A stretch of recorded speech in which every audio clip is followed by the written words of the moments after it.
Black Pearl by Graham McNeill.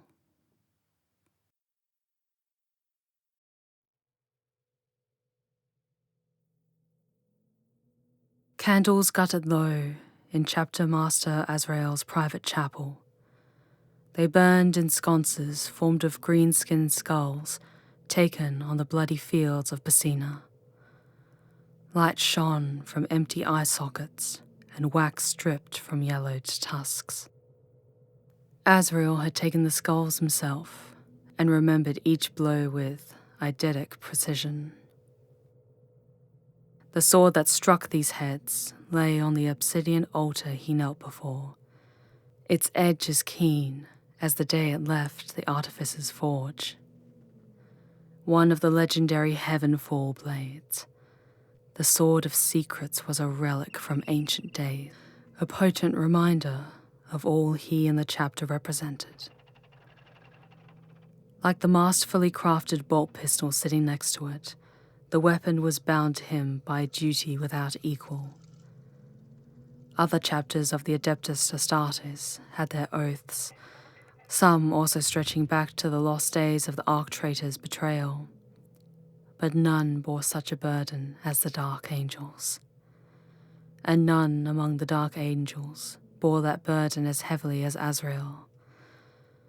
He wondered, as he often did when in penitential solitude, if Naberius felt as he did. The previous chapter master had died on the hunt, but had never spoken of what it meant to lead so honourable a chapter in war.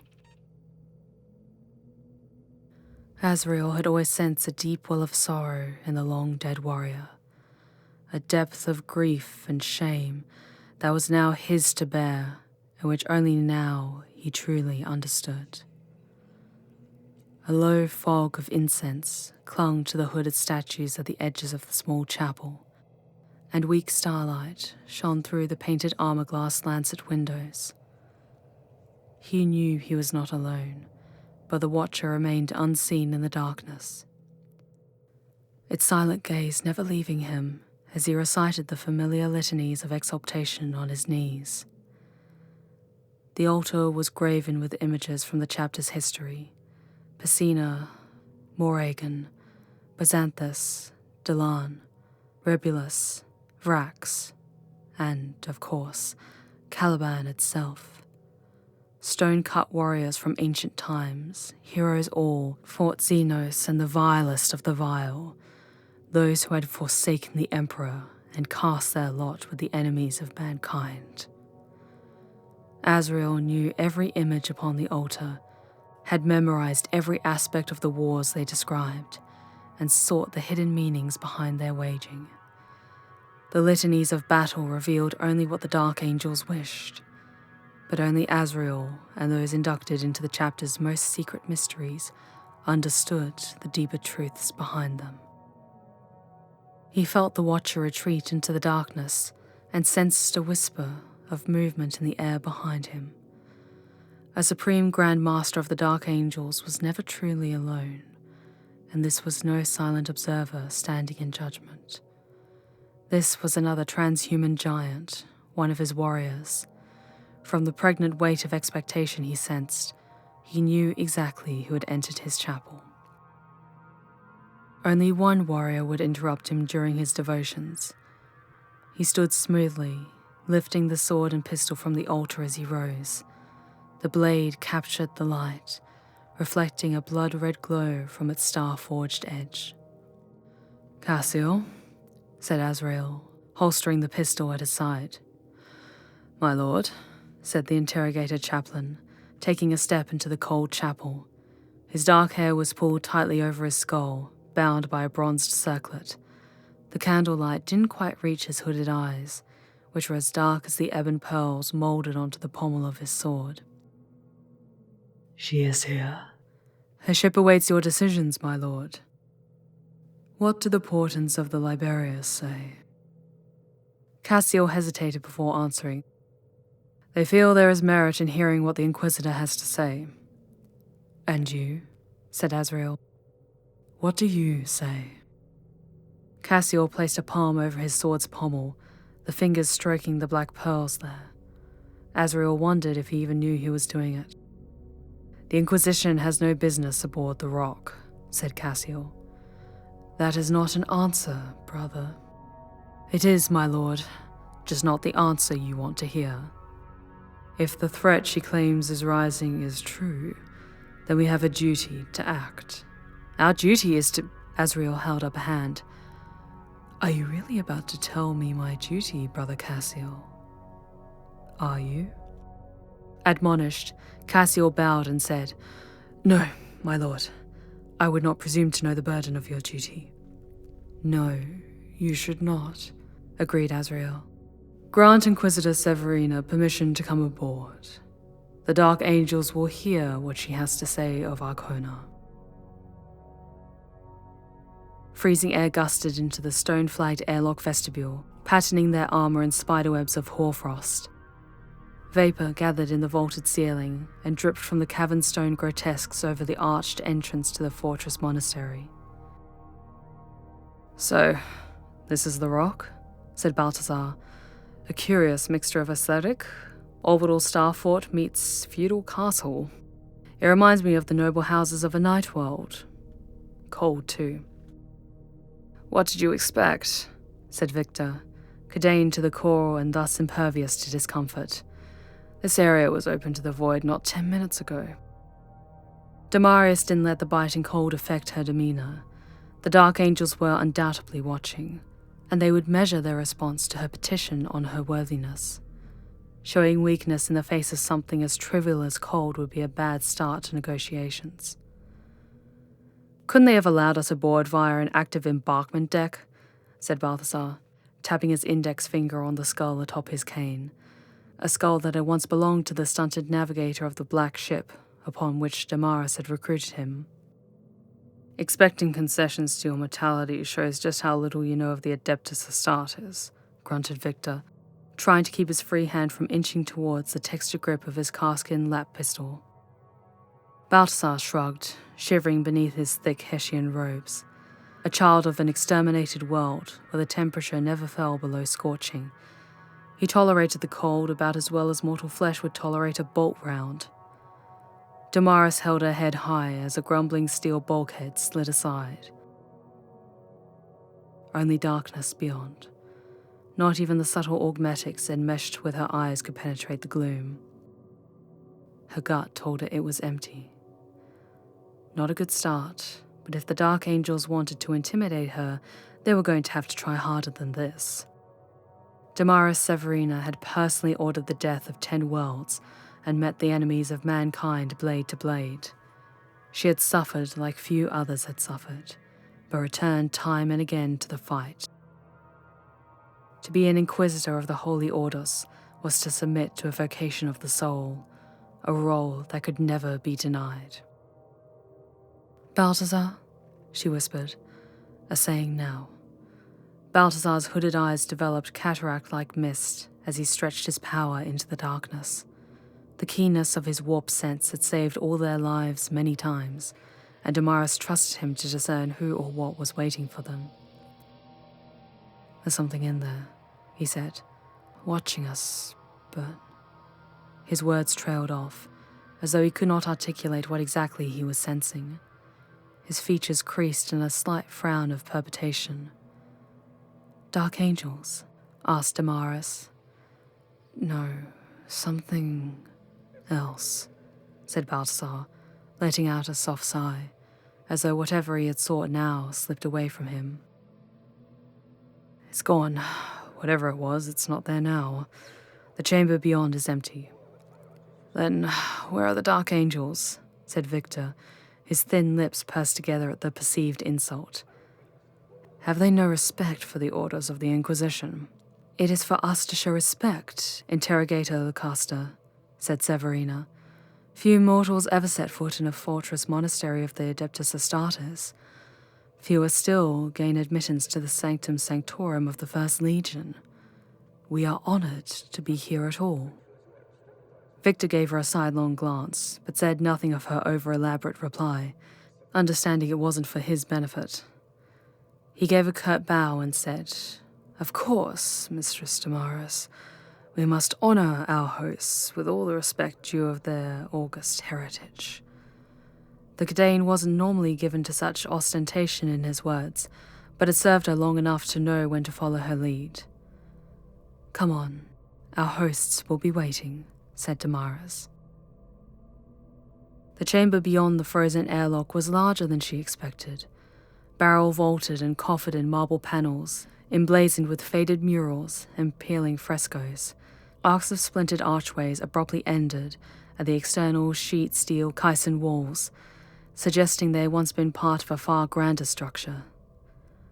Ice-stiffened banners hung like guillotine blades from frayed ropes, and frost-rimmed statuary of armored space marines and hooded acolytes stood like sentries in shadowed alcoves. Another portal opened in the far wall, revealing a stone-flagged corridor lit by flickering lumens. Damaris set off without a word, marching deeper into the rock as though she had every right to be there. The passageway echoed to the sound of her boot heels, eventually leading to another empty chamber, a cloister of echoes, dust and abandonment. A single iron door slid open in the adjacent wall, offering continued progress, and Damaris passed through it without hesitation. Onwards and deeper they went. Corridor after corridor, chamber after chamber, passageways of stone and steel, anterooms floored in cracked outslight, or hard-packed earth that reeked of age. Galleries filled with portraits so faded as to be unrecognizable, and tapestries rotted with decay. Halls of armaments and vaulted spaces designed for feasting. All empty. All capable of holding thousands of warriors, but now abandoned. The rock was a deserted ruin, a crumbling palace of muttered shadows and haunted emptiness.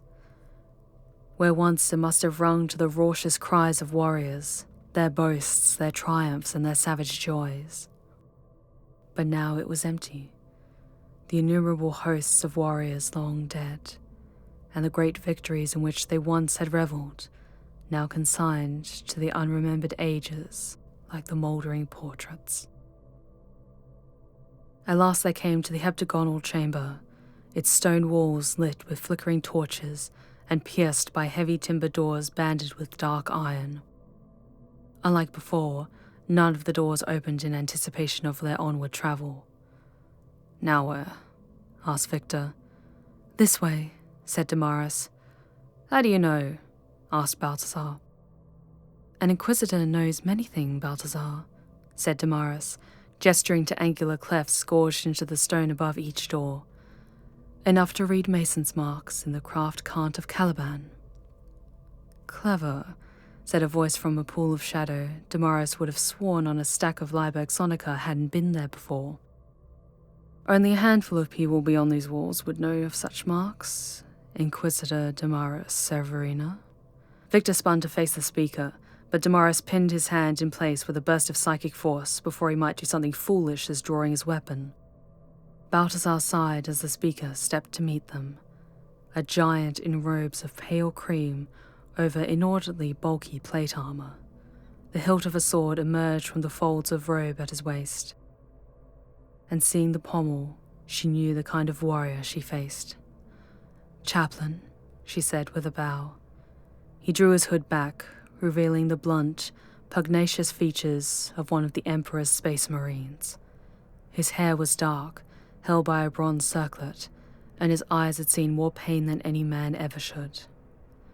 My name is Cassiel, and the Grand Master will see you now. Cassiel opened a door, not the one Damaris had indicated, and led them deeper into the rock. Once again they traversed empty hallways, reliquary chambers filled with war trophies and honor banners, as well as congregational spaces, spacious enough to hold entire regiments of Astra Militarum. At the end of a long processional, one clearly not as abandoned as the others, Damaris saw a detachment of colossal Terminators in battle armor of bone-white plate. They carried vast polearms, bladed with iridescent metal, and these now lowered as they approached. You will surrender your weapons, said Cassiel, as a group of hooded servitors emerged from an adjacent chamber, bringing sealed lockboxes of lacquered black wood. "Of course," said Damaris, sensing Victor's irritation.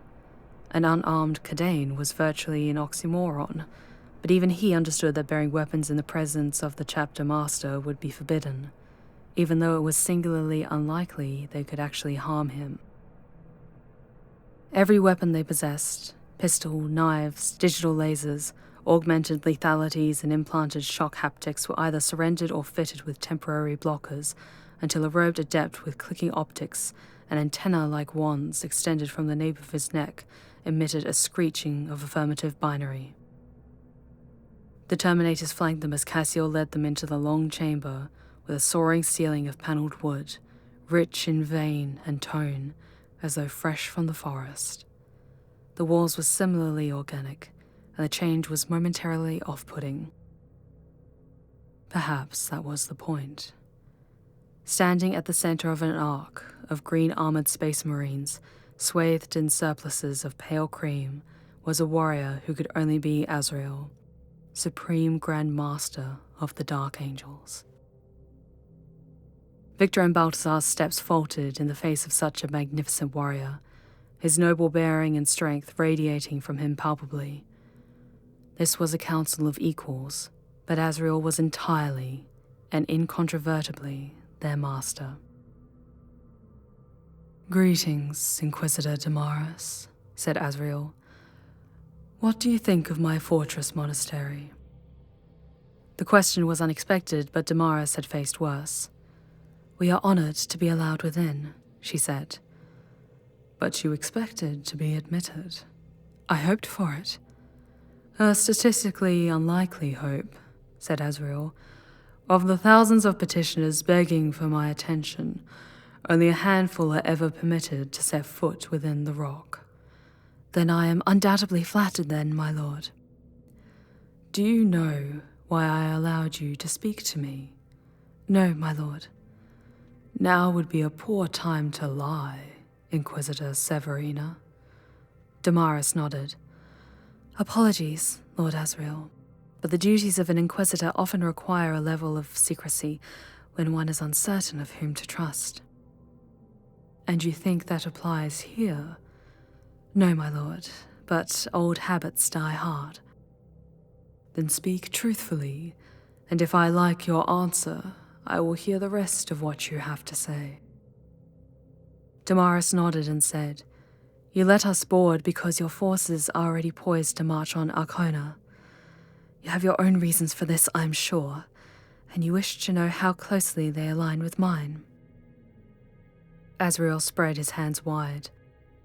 "I have warriors deployed throughout the Imperium," he said, one hand resting lightly upon the wire-wound grip of his vast sword.